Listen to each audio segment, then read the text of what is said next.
अब उन्होंने तो जाके गठड़ी रखी थी घर में यात्रा से, पीछे से परमात्मा पहुंच गए विपर रूप नु के न्यू। दरवाजा खटखटाया, नौकर आया।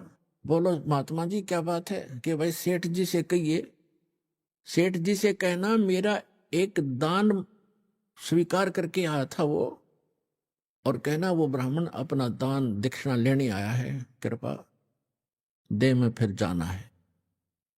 नौकर ने जाके कहा जी कोई ब्राह्मण आया है, आपने गंगा जी पर उनको कुछ दान करने का प्रोमिस किया था, वो अपना दान मांग रहा है। अब सेठ जी ने सोचा ये तो भाई चिपक गया, यहां भी आ मेरा कमबख्त।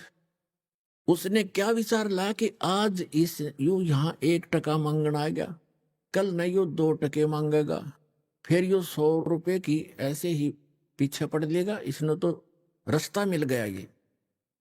तो सेठ जी ने कहा कि कह दे उसको ब्राह्मण को कि विश्राम कर, 2 दिन बाद आना, अभी सेठ जी थके हारे आए हैं, विश्राम करेंगे। नौकर ने ऐसा ही कह दिया। तो ब्राह्मण ने कहा, ब्राह्मण रूप में परमात्मा ने कहा ठीक है भाई, परसों ले जाऊंगा मैं और यहीं विश्राम करता हूं, इसके बाग में लेट जाता हूं। सेठ के, सेठ का बाग था, उसमें खावा फल फ्रूट बिछा कर चद्दर लेट गए भगवान। अब सेठ जी को बताया गया, सेठ जी ने पूछा गया वो? अगर नहीं जी वो तो सामने लेट गया, बाग में लेटा हुआ है। अब जब तीसरा दिन हुआ, फिर जाके दरवाजा खटखटाया कि भाई कहना सेठ जी को मेरा दान दक्षिणा दे, फिर मैंने और भी बहुत काम है। अब सेठ जी ने कहा यूं कह दो कि सेठ तो मर गया, मृत्यु को प्राप्त हो गया।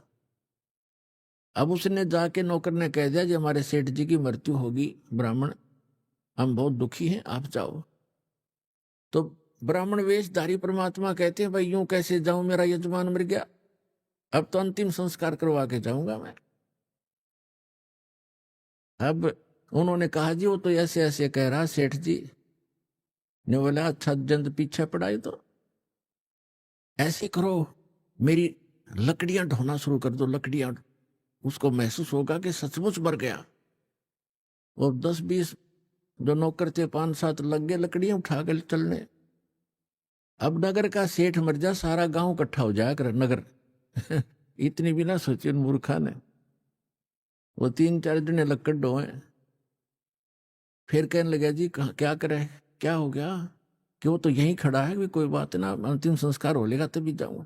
कहा मेरी अर्थी उठाओ, मेरे ले उठा लो, मुझे रख कर जैसे मुर्दे को ले चलते। वो लेकर चल पड़े। भगवान ने भी उठा लिया किक्कर की लकड़ी इतनी मोटी, और कंधे पर रख ली।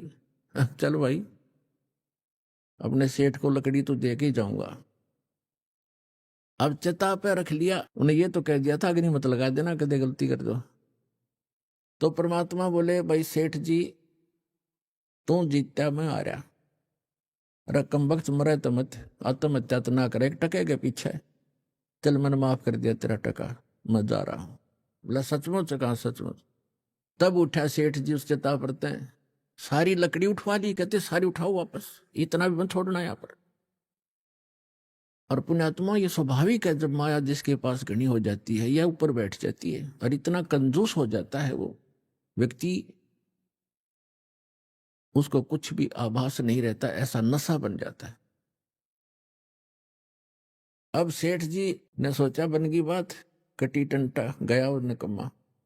अगले दिन गया सैर सपट्टे को घूमने को दूर, तो क्यों कई दिन का घर में बंद था, जंगल में घूमने गया सुबह सुबह। और परमात्मा उसके आने से पहले स्वयं आ गए नरसी रूप बना के एज इट इज, और नौकरों से कहा कि वो व्यक्ति जो 3 दिन से मुझे परेशान कर रहा था ब्राह्मण, आज वो मेरा रूप बना का होगा, और उसको धमका देना और बकवाद करे तो डंडे लगा देना, घना नहीं 1-2 छोटा लगा देना, और कह देना तू बहुरूपिया है, हमारे सेठ को ठगना चाहता है, हम सब जानते हैं तुझे।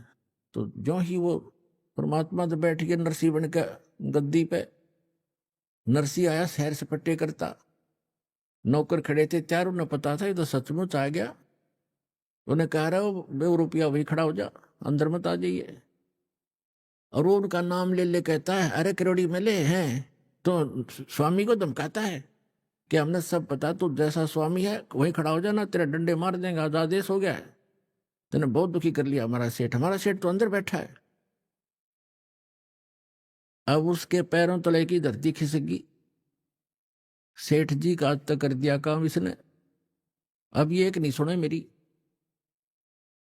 अब उसने क्या किया, किसी वकील एडवोकेट का सहारा लिया और कोर्ट में केस कर दिया कि एक नकली नरसी बनकर मेरी संपत्ति हड़पना चाहता है। तत्कालीन उनको सम्मन हुए और नरसी बुला लिया, परमात्मा को वहीं तुरंत बुला लिया गया। सारी बही बोही कब्जे में कर ली गई।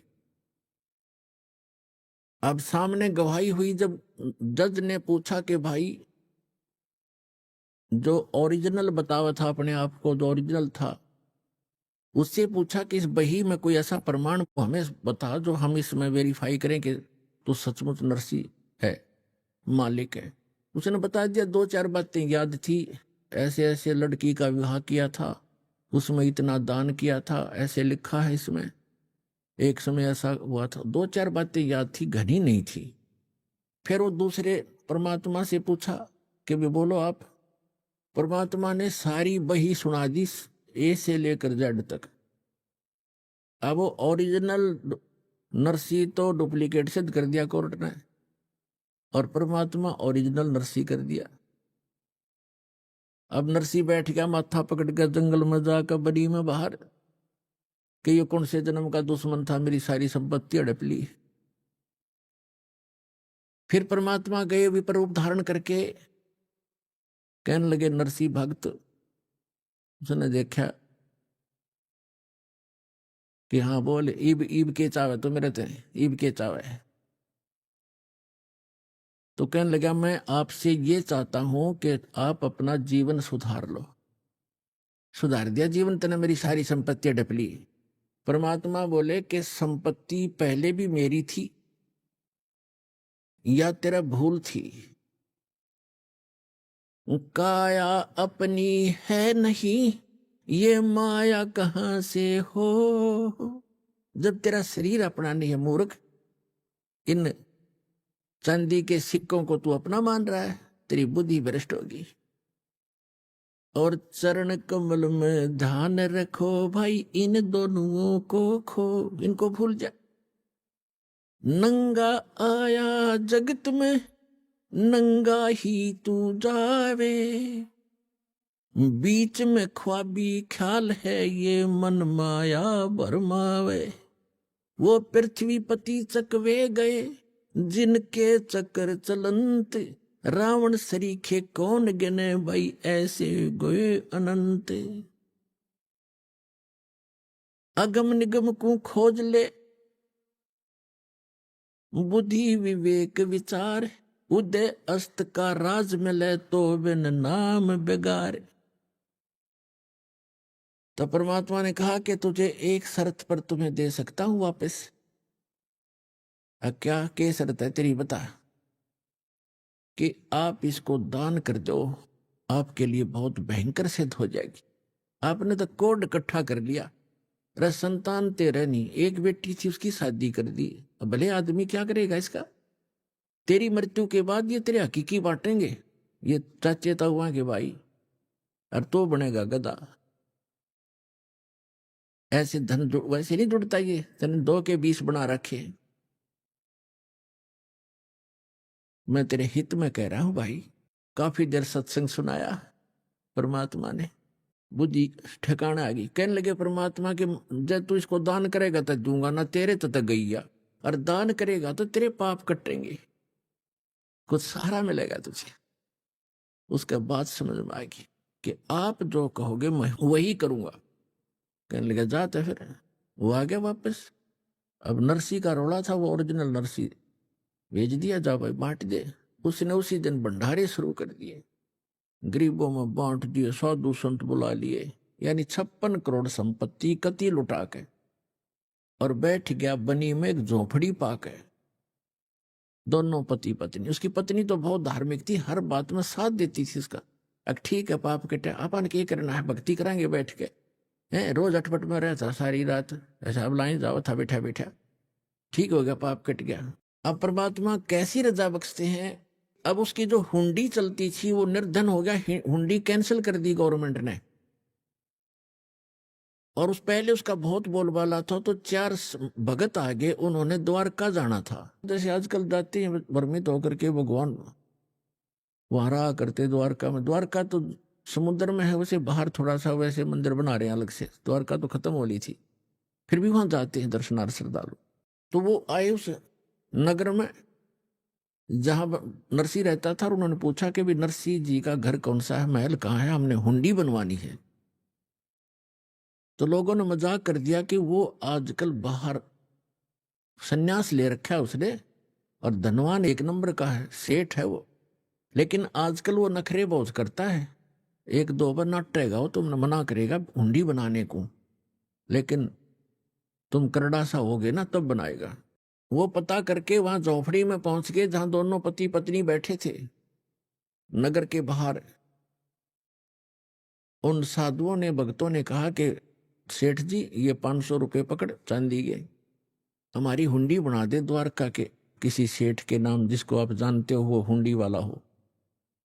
अब उसने मना किया कि महात्मा जी मैं निर्धन हो गया हूं, मेरी हुंडी नहीं चलती, गवर्नमेंट ने कैंसिल कर दी है, और आप किसी और से बनवा लो। तो वो तीनों चारों नाराज हो गए कि तू सचमुच, गांव वाले कह रहे थे तू ऐसा ही निकम्मा व्यक्ति है।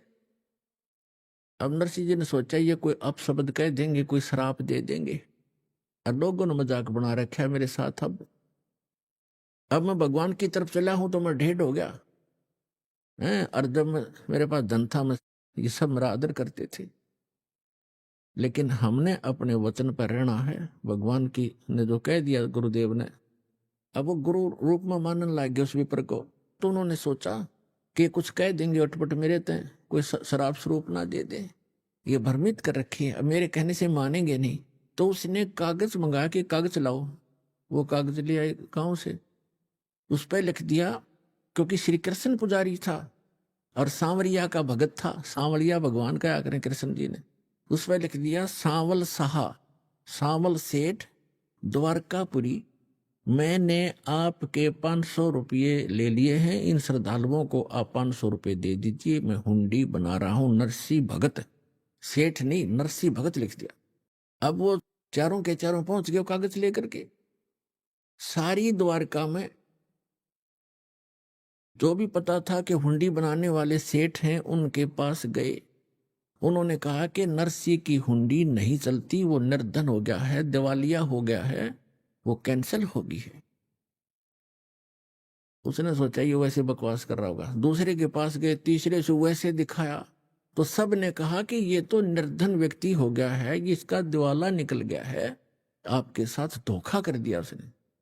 तो इस बात से वो परिचित थे कि धोखा करनी आदमी नहीं, हो तो मना करे था, हमने ही उनके साथ बलपूर्वक लिखवा दिया, वो तो सच कहे था। पर भी हमारा काम तो बिगड़ गया।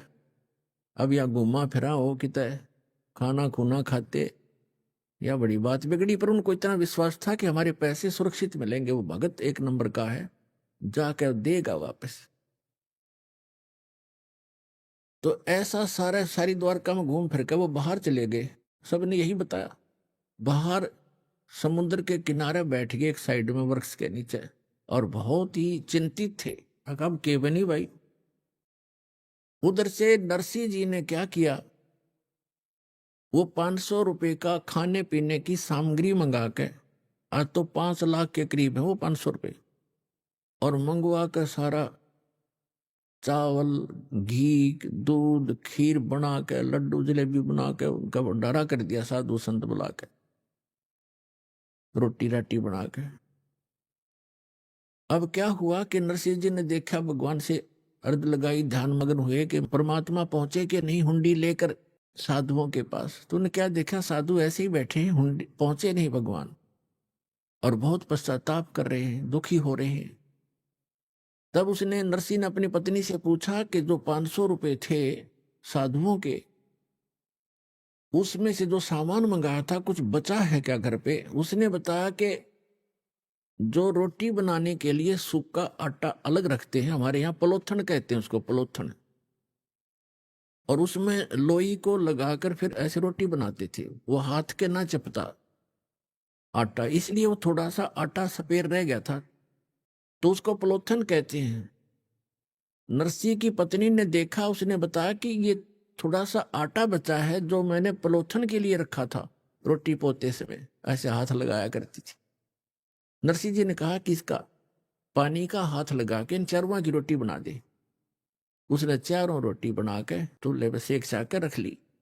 इतने में परमात्मा पहुंच गए एक साथ दो रूप बना के और कहने लगे, भाई भगत भूख लगी है और कुछ भोजन दे। तुरंत लिया चारों रोटी ठा के, अगले महाराज भोजन खा लो।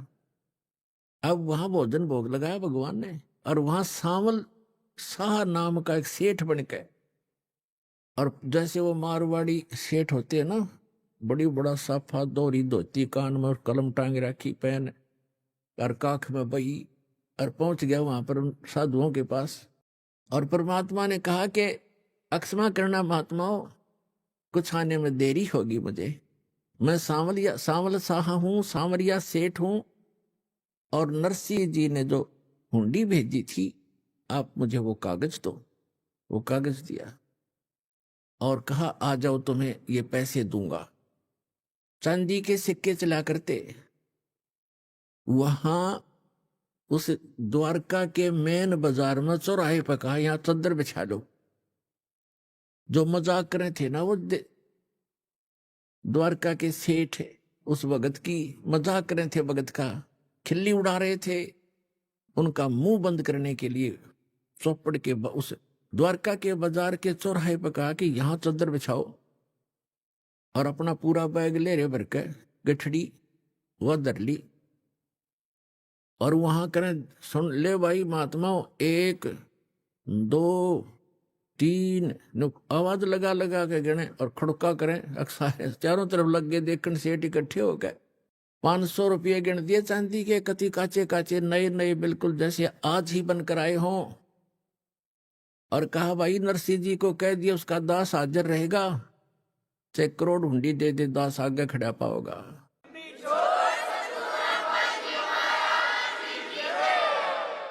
परमात्मा कहते हैं, जो जन मेरी शरण है ताका हूं मैं दास, और गेल गेल लाग्या फिरूं, पीछे पीछे फिरूं, जब तक धरती आकाश। जो बच्चा गऊ की नजर में, यूं साईं को संत, भक्तों के पीछे फिरे वो भक्त वत्सल भगवंत। अब फिर क्या होता है, गरीबदास साहिब जी ने परमात्मा कबीर जी के बारे में बताया है, नरसिंह जी की हुंडी दीनी, वह सांवल सा कहाया, द्योती का ब्याह भया तब भात भरण को आया। अपने आत्माओं देखो, वैसे तो हमारी रस्म रिवाज बहुत गलत है जो हमने बना रखी थी, अब इनको हम मिनिमाइज करेंगे।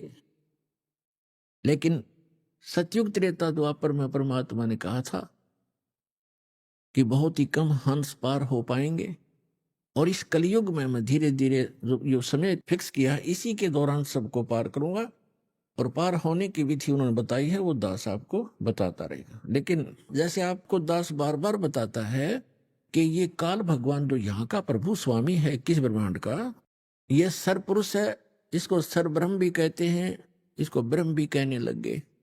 ये काल है जो स्वरूपी धनंजन है, ब्रह्मा विष्णु महेश का पिता है, दुर्गा का पति है।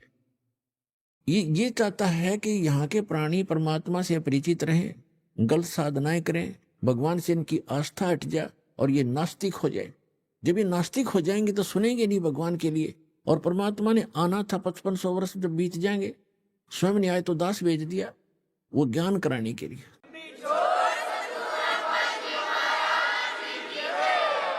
तो इससे पहले उसकी नीति ये थी कि सबको ऐसा नास्तिक बना दूं ये भगवान से दूर हट जाए।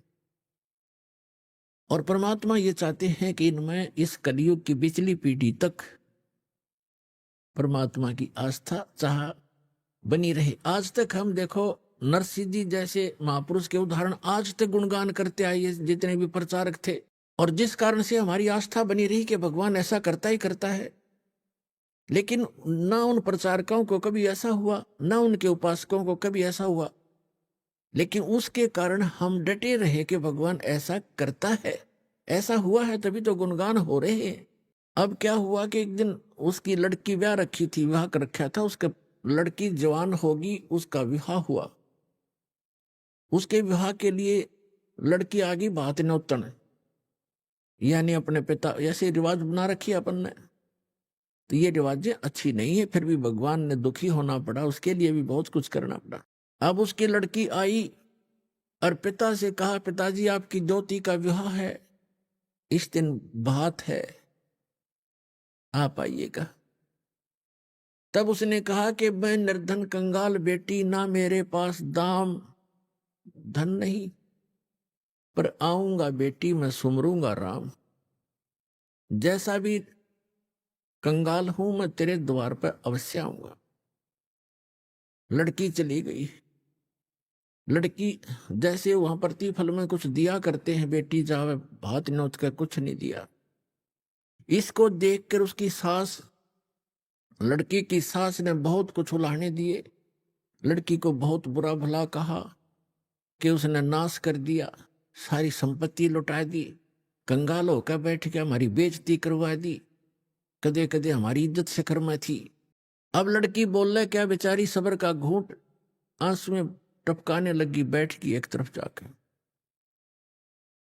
अब नरसी चिंतित हुआ कि कैसे वहां पहुंचेंगे, कौन मेरा साथी होगा। यदि वो सेठ होता और बात आ जाता, उसके साथ जाने वाले सैकड़ों इकट्ठे हो जाते गांव नगर के आदमी, और उस दिन कोई नहीं आया। उनके पास कुछ अंधे सूरदास आया करते थे, नरसिंह जी की झोंपड़ी पर बैठ जाते थे, सत्संग करते थे, विचार विमर्श करते थे, फिर चले जाते थे। उनमें एक शिक्षण नाम का बुद्धिमान था सूरदासों में। उसने कहा कि आज नरसी तेरी बात में कसक नहीं, तेरी आवाज में कोई चिंता टेंशन बन गई।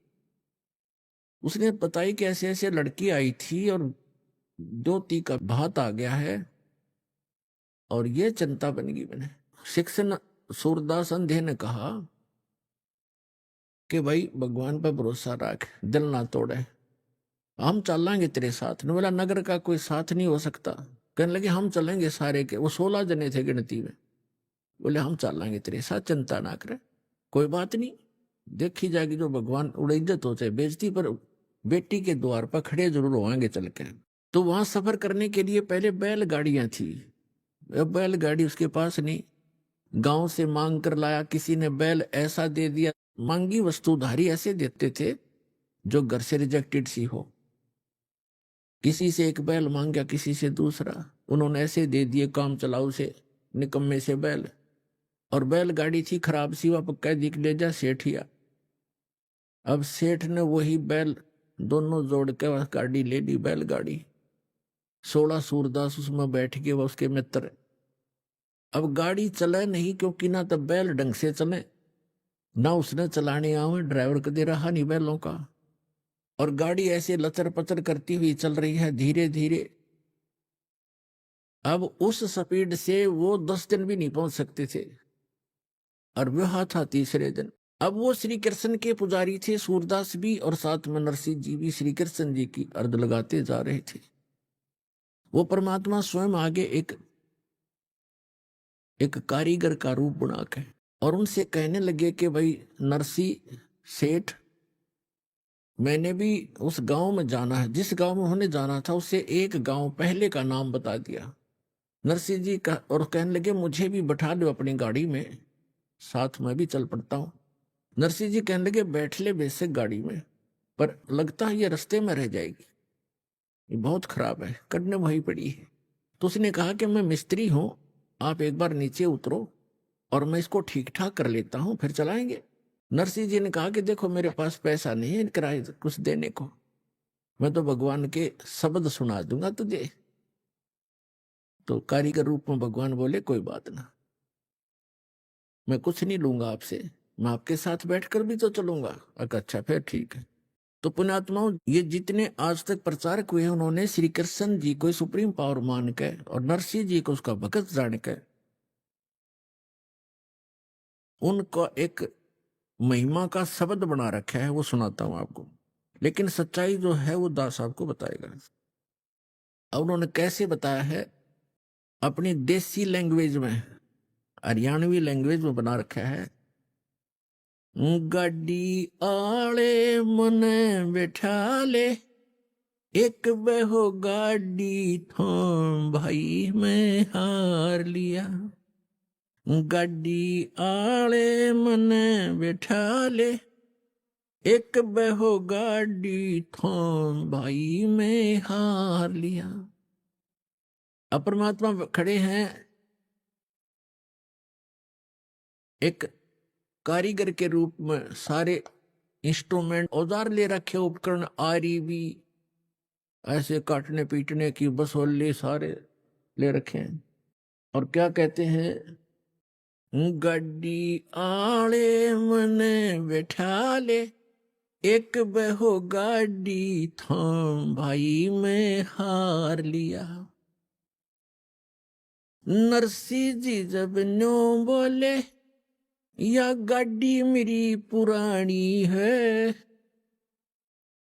प्रभु जी फिर न्यो बोले, भाई के मेरे त छानी है। प्रभु जी फिर न्यो बोले, क्या मेरे त छानी है। नाम कृष्णम जात का खाती, ये जानू सारा काम भाई मैं हार लिया। गड्डी आले मने बैठा ले, एक बहो गाड़ी थाम भाई मैं हार लिया। प्रभु जी फिर लगे समारण, लई हाथ में आरी जी। नरसी जी की वा टूटी गाड़ी, अरने आप समारी जी। प्रभु जी जब लगे संवारण, लई हाथ में आरी जी। नरसी जी की वा टूटी गाड़ी, अरने आप समारी जी। नरसी बोला मैं शब्द सुना दूं, ना देने को दाम भाई मैं हार लिया। गाड़ी वाले मने बैठा ले, एक बहो गाड़ी थाम भाई मैं हार लिया। 16 सूरदास बैठे गाड़ी में, रटे राम की माला जी। 16 सूरदास बैठे गाड़ी में, वो रटे राम की माला जी। पवन समान गाड़ी चाली, जब भगवान बने गढ़वाला जी। पवन समान गाड़ी चाली, जब भगवान बने गढ़वाला जी। भक्तों का रखवाला जी वो, आपे पूर्ण राम भाई मैं हार लिया। गड्डी आले मने बैठा ले, एक बहो गाड़ी थाम भाई मैं हार लिया। बैलों ऊपर हाथ फेर दिया, बल बैलों में आया जी। बैलों ऊपर हाथ फेर दिया, बल बैलों में आया जी। कई रोज का पंथ विकट था, पल माहे पहुंचाया जी। कई रोज का पंथ विकट था, पल माहे पहुंचाया जी। वो प्रभु खाती चला गया भाई, कर संतों प्रणाम भाई मैं हार लिया।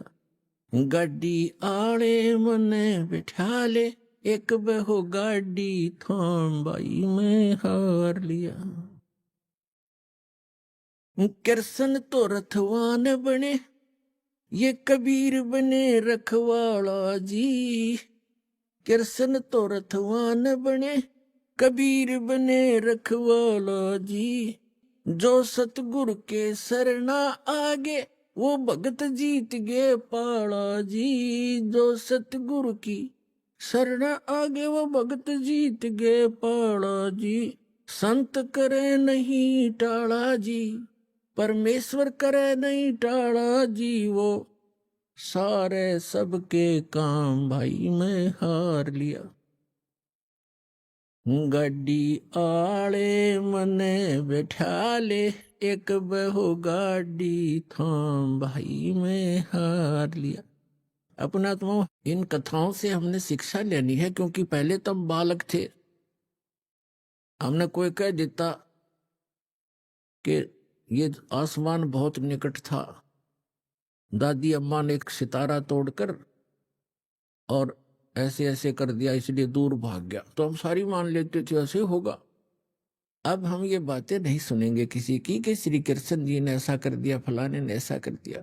गीता अध्याय नंबर 15 के श्लोक नंबर 17 में स्पष्ट किया है कि उत्तम पुरुष तु अन्य परमात्मा की उदारते, यह लोक धर्म अवश्य विवर्ती अवैश्वर है, जो सबका धारण पोषण करता है, सबकी केयर टेक करता है, तीनों लोकों में सबका वही एक ही मालिक है। वही सब अपने भगत से पहले पुण्य करवाता है, फिर उसके आधार से अब स्वयं ही उसकी मदद करता है। तो नरसिंह जी ने कहा कि गाड़ी मेरी पुरानी है, कंडम है, ये चल नहीं पा रही है। तो परमात्मा ने कहा ये क्या मेरी तो छानी है,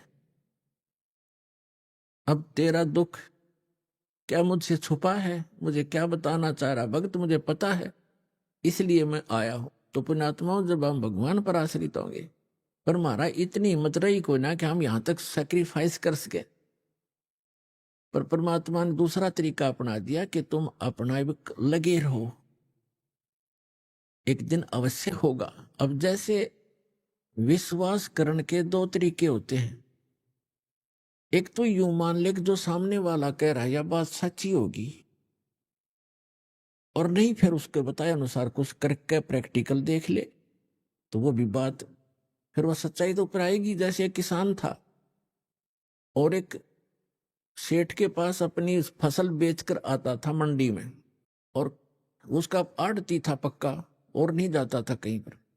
एक दिन क्या हुआ कि जब वो फसल लेकर गया 2-3 महीने 4-6 महीने के बाद, तो पता चला कि उस सेठ की दुकान बंद है। पूछने से कारण का पता चला कि उसका दिवाला निकल गया, वो अब आड़ती नहीं रहा।